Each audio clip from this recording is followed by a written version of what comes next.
was last night in Madison Square Garden.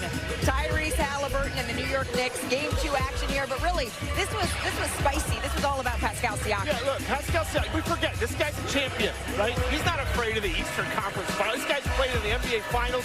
He came to New York City and put an imprint on this game. A lot of people thought the Knicks were not going to let it happen again. Again, all the pressure that Stephen A. has put on the Knicks it's making it very hard for them. Very difficult. Going ahead to the fourth quarter here, Karl Anthony Towns on the bench, and this really is where the Knicks were able, or the Pacers rather, were able to create separation. They did, but they shared a wealth. They got it done collectively, and give the Pacers credit, right? They got stops when they need to, when they got out of transition.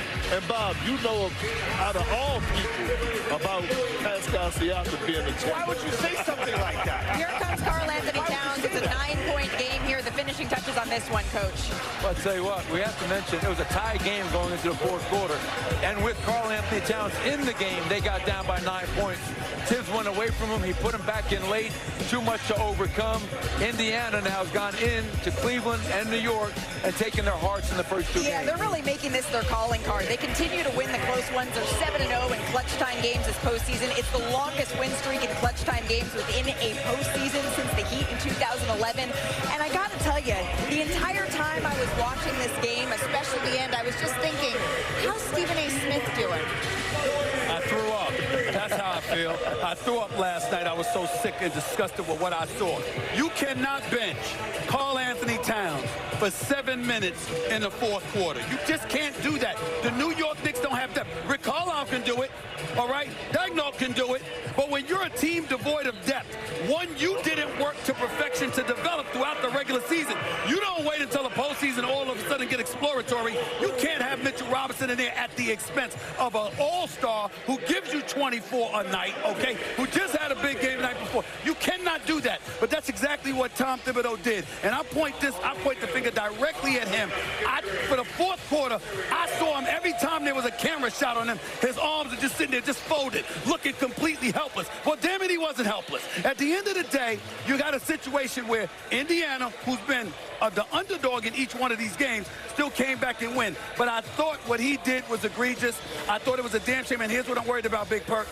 Karl Anthony Towns, from a personality perspective, I'm worried about him being upset, because when he gets upset, he'll come out on the court and just shoot and just jack the ball up. And I don't know how effective that'll be for the Knicks. One, hopefully he's upset and pissed off that he want to go and prove his coach wrong for benching him. That's the number one thing. But we got to give credit to the Indiana Pacers. Yeah, of course. Right? Because with Tom Thibodeau is left in a tough spot. You got Jalen Brunson, who's a liability. They're searching him out. And you got Karl Anthony Towns, who's a liability. And the Pacers are searching him out. And both of them are getting cooked. And credit to the Pacers, because I said this series was going to come down to Karl Anthony Towns and Miles Turner. And I want you to watch Miles Turner defensively. Watch how he hedges out on pick and rolls. Watch how he sit down and defend at a high level. Again, one of the leading shot blockers in the postseason. If your two best players are not going to take pride to play defense, wait a minute. Well, that wasn't any different than game one, and they went in overtime. They had a 17-point lead with 6+ minutes. It was 14 with 2:50. It was 9 with 52 seconds left. You weren't saying that then. I want to hear that now. I'm not saying they played good defense. I'm saying it was good enough for you to win game one, but you choked. You blew it. You're coming to game two, and a coach choked as far as I'm concerned. And I'm looking at Indiana. Let's bring up Pascal Siakam. He bust their living ass. That's what he did. He came out, scored the first 11 points. He sat up there and smoked them in the first half. Did it again in the fourth quarter. They had no answer for this champion. I'm not saying Brunson and Karl Anthony Towns is the answer defensively. What I'm saying is that wasn't the excuse for not stopping Pascal Siakam. Let's just stop it. Let's just stop it right now. It's excuses. There's no reason for the Knicks to be down 0-2 and on the verge of getting swept. They better win tomorrow night. No one thought, I don't think anybody watching pictured the Pacers being 2 games away from the NBA Finals. I give credit to a couple different people. Obviously, Halliburton gets what he gets. Rick Carlisle, what he's done with this roster. And Kevin Pritchard, he put together a deep team. And watching that game last night, the Pacers look clearly like the better team to me. You can talk about the first game, but last night the Pacers took it to them. Well, Sunday is game 3 here, Stephen A. I know you'll be watching as the series shifts back to Indianapolis. Escape senior writer David Dennis Jr. with us now as the Pacers take a 2-0 series lead in the Eastern Conference Finals. Q, I want to start with you. Jalen Brunson, fine game, 36 points, 11 assists.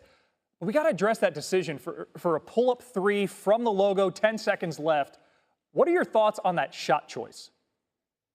Well, I felt like Jalen Brunson didn't do a whole lot of wrong last night, but I didn't like that shot. I understand. I can see where he was coming from trying to get it because they were doubling him, jumping him, doing so many different things, gadget plays to try and take the ball out of his hand. I feel like he felt that was like a chance to get his best shot before getting doubled or jumped or anything. But I just felt like that he could have got a better shot. He could have been close. That was a pretty deep shot that he doesn't really shoot those type of distance threes. But I feel like he could have, even if it wasn't for him, they could have got a better shot out of that play. And it was kind of rushed, and that put them behind the 8 ball when he missed that one. Yeah, I could see the logic behind the shot there. Like, I think he was expecting them to foul so they wouldn't get a chance to shoot at 3. So I think that's what he was thinking there. But beyond that, this speaks to a larger issue with the Knicks and their late game execution. They just could not. We know what happened in game 1 where they fell apart. But in game 2, they just couldn't get the rebound when they needed. They couldn't get the stop when they needed. They couldn't get the shot to go in when they needed. This team's calling card in the first 2 rounds was clutch performance. And right now, the Pacers are being a better team in the clutch and executing down the stretch better. And all that culminates in Jalen Brunson feeling like he needs to take a logo shot to have a chance to tie this game. Let's go to the other side of this matchup. The Pacers, they're great in transition. They're able to move the ball well out there on the floor. David, what impressed you with the Pacers' offense last night? Pascal Siakam, we got to start with him. The Pacers came out kind of lethargic at the beginning of this game, and he really set the table for them to get them kind of poised a little bit, especially in that first half. 21 points in that first half. Let's not forget that Pascal Siakam was the second best player on a championship team a few years ago with the Toronto Raptors. But this, again, speaks to another overall issue, is that the Indiana Pacers have an answer for everything that the Knicks are doing on defense. When Mitchell Robinson is flying down the court, they're putting Miles Turner in the corner and getting him out the paint. They're ISO and Jalen Brunson, and then when Cat is in the game, he is an absolute lunchable, minus 37 net rating. His defense has been atrocious in this series, and the Pacers are feasting on everything that the Knicks are doing wrong. Hey, I'm doubling down. I agree with you on the Pascal set the tone from the beginning. But, I mean, I think what we've been seeing throughout this playoffs and then also throughout the season, Double D, is that the Pacers are that team. Obviously, every team, you have your guys. When you look at this, everything that they've done, they have a leading scorer, they have a leading rebounder, but they truly play a style of basketball where you don't know who it's going to be. Coach Carlisle doesn't coach in a way where he's specifying this guy's going to score. Whoever comes out that night and whoever is playing well, that's what makes them difficult. They ride the hot hand. They go to what's working. We've seen them broad plays for Neesmith, Nembhard, T.J. McConnell. I mean, obviously they drawn up plays for Miles Turner and Tyrese and the go-to guys and Pascal. But you really don't know. They play as the game goes. They play with what's working. They make the right plays. And they have an extension of the coach. You heard Tyrese Halliburton talk about how he continues to check in with the coach to see what they're seeing so he could be the extension of them on the court. All of those things add up to them playing well down the stretch and being poised when it mattered down last night.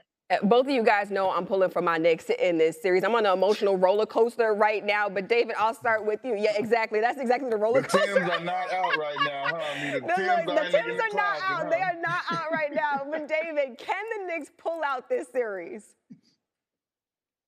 Look, I thought this series was going 7 at the beginning. I just don't think they can recover from losing those 2 games at home, especially the way they lost game 1. I mean, I'm sorry. I know you got the Pacers yellow on right now. You already turned your back on the Knicks. Wait, not the Pacers yellow. You have to call them the Pacers yellow, too? Just added insult to injury? I mean, come on now. I thought we were friends. You know what? I'll hear from you guys later on in the show. Game 3 tomorrow night.